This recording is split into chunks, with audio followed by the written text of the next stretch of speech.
প্রিয় চাকরি প্রত্যাশী বন্ধুরা, আসসালামু আলাইকুম। আশা করি আল্লাহর রহমতে আপনারা সকলে ভালো আছেন। তো ইতিমধ্যে আপনারা দেখতে পারছেন জেলা পরিষদের নতুন নিয়োগ বিজ্ঞপ্তি প্রকাশিত হয়েছে। তো জেলা পরিষদের এই নিয়োগ বিজ্ঞপ্তি নিয়ে আজকের এই ভিডিও। অবশ্যই আপনারা ভিডিওটি শেষ পর্যন্ত দেখবেন।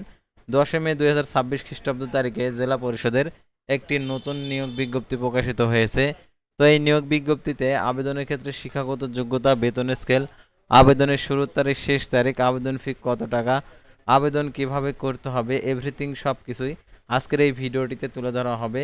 তো ভিডিও শুরুর প্রথমেই আপনি যদি অল জব নিউজ বাংলাদেশ এই চ্যানেলে প্রথমবার এই ভিডিওটি দেখে থাকেন, তাহলে আমাদের এই চ্যানেলটিকে সাবস্ক্রাইব করে রাখবেন, notification bell button all press করে রাখবেন, এই ভিডিওটিতে লাইক করে দিবেন। আর যারা ইতিমধ্যে আমাদের এই চ্যানেলটিকে সাবস্ক্রাইব করে পাশে রয়েছেন, তাদেরকে অসংখ্য ধন্যবাদ আমাদের এই চ্যানেলটিকে সাবস্ক্রাইব করে পাশে থাকার জন্য। জরুরি প্রয়োজনে হোয়াটসঅ্যাপ নাম্বার দেওয়া রয়েছে, আপনারা যোগাযোগ করতে পারেন। তারপরে যারা ফেসবুক পেজে ভিডিও দেখছেন, ফেসবুক পেজটি ফলো দিয়ে রাখবেন। আমাদের ফেসবুক পেজ এবং ইউটিউব চ্যানেলে যে সকল আপডেটগুলো জানতে পারবেন, সরকারি, বেসরকারি, এনজিও, ডিফেন্স, শিক্ষক নিয়োগ, sales marketing, railway job, NGO job, এক কথায় সকল ধরনের নিয়োগ বিজ্ঞপ্তির আপডেট জানতে পারবেন, পাশাপাশি নিয়োগ পরীক্ষার। তো আর কথা না বাড়িয়ে চলে যাচ্ছে মূল বিষয়ে। যেহেতু আপনারা জেলা পরিষদের নিয়োগ বিজ্ঞপ্তি দেখতে চাচ্ছেন, আপনার জেলার এই নিয়োগ বিজ্ঞপ্তিটা প্রকাশিত হলে অবশ্যই আপনাদেরকে জানিয়ে দেওয়া হবে। তো দেখতে পাচ্ছেন জেলা পরিষদ শরীয়তপুর।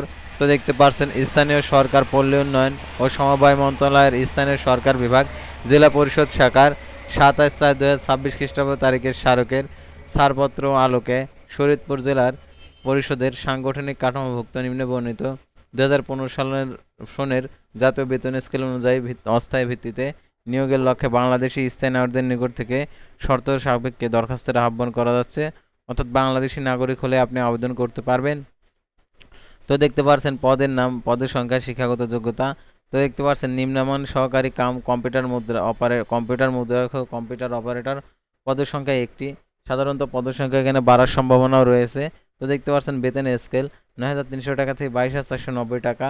এটার জন্য দেখতে পাচ্ছেন উচ্চ মাধ্যমিক সার্টিফিকেট বা সমমান শিক্ষাগত যোগ্যতা, ইংরেজি প্রতি মিনিটে 40 শব্দ, বাংলায় প্রতি মিনিটে 30 শব্দ টাইপিং করার যোগ্যতা ও কম্পিউটার চালানোর প্রয়োজনীয় দক্ষতা থাকতে হবে। আর তারপরে দেখতে পাচ্ছেন আবেদন যারা করতে যাচ্ছেন, তো তাদেরকে অবশ্যই এই শর্তাবলীগুলো অবশ্যই আপনাদেরকে জানতে হবে। তো 1 নম্বর শর্ত হচ্ছে আগ্রহী প্রার্থীগণকে আবেদন ফর্মে বর্ণিত তথ্য দিয়ে উল্লেখপূর্বক প্রধান নির্বাহী কর্মকর্তা, জেলা পরিষদ শরীয়তপুর বরাবর 11/6/2026 খ্রিস্টাব্দ তারিখে বিকেল 4টার মধ্যে ডাকযোগে আবেদনপত্র পৌঁছাতে হবে। বিলম্বপ্রাপ্ত আবেদন, ত্রুটিপূর্ণ আবেদন, স্বাক্ষরবিহীন আবেদনপত্র সরাসরি বাতিল বলে গণ্য হবে। এ বিষয়ে কোনো আপত্তি গ্রহণযোগ্য হবে না। তারপরে আবেদনকারীর বয়স 11/6/2026 খ্রিস্টাব্দ তারিখে 18 থেকে 32 বছরের মধ্যে হতে হবে। সরকারি নীতিমালা মোতাবেক মুক্তিযোদ্ধা, শহীদ মুক্তিযোদ্ধা, বীরাঙ্গনা, শারীরিক প্রতিবন্ধী, ক্ষুদ্র নৃগোষ্ঠী, তৃতীয় লিঙ্গ প্রার্থীদের ক্ষেত্রে কোঠা সংক্রান্ত সরকারি বিধিবিধান অনুসরণ করা হবে।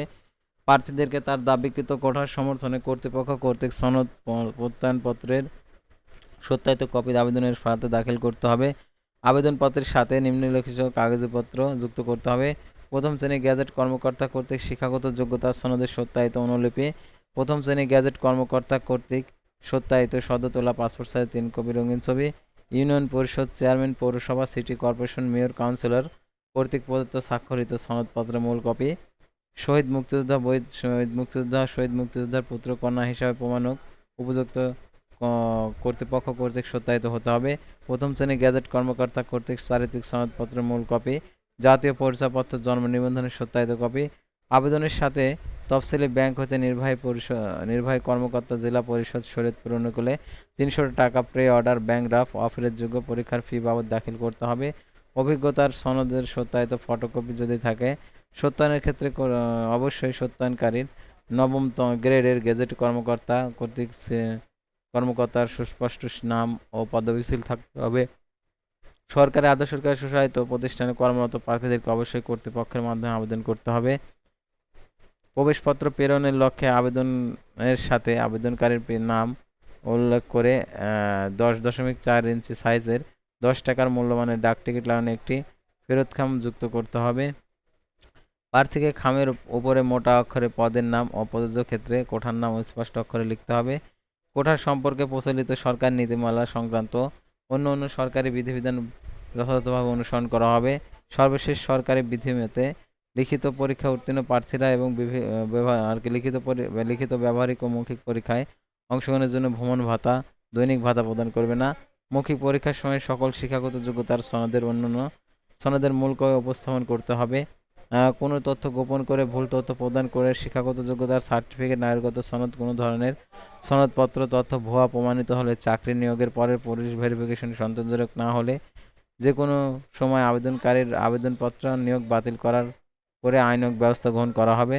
চাকরির শর্ত বলে বেতন ভাতার সুযোগ সুবিধা স্থানীয় সরকার, জেলা পরিষদ কর্মকর্তা কর্মচারী বিধিমালা 1990 2024 সংশোধিত অনুযায়ী কার্যক্রম গ্রহণ করা হবে। এছাড়াও নিয়োগ বিদ্যমান সরকারি যাবতীয় বিধিবিধান, আদেশ, নিয়মাবলী পরবর্তী সংক্রান্ত বিধিবিধান কোনো সংশোধন হলে তা অনুসরণ করা হবে।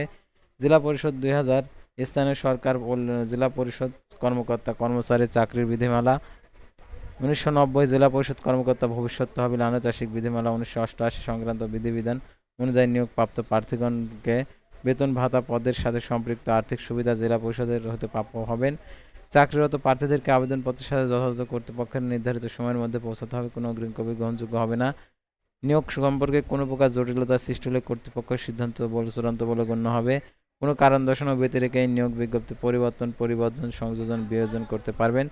যে কোনো সময় যে কোনো আবেদনে বা কোনো নিয়োগ প্রক্রিয়া বাতিল করার সর্বময় ক্ষমতা কর্তৃপক্ষ সংরক্ষণ করেন। তো আজকের ভিডিওটি ছিল সাধারণত জেলা পরিষদ শরীয়তপুরের নিয়োগ বিজ্ঞপ্তি নিয়ে। তো পরবর্তী ভিডিওতে আবারও কোনো নতুন জব সার্কুলার নিয়ে আপনাদের সামনে হাজির হব। সে পর্যন্ত সবাই ভালো থাকবেন, সুস্থ থাকবেন, আর অবশ্যই আমাদের ফেসবুক পেজটি ফলো দিয়ে রাখবেন, ইউটিউব চ্যানেলটি সাবস্ক্রাইব করে রাখবেন। আল্লাহ হাফেজ।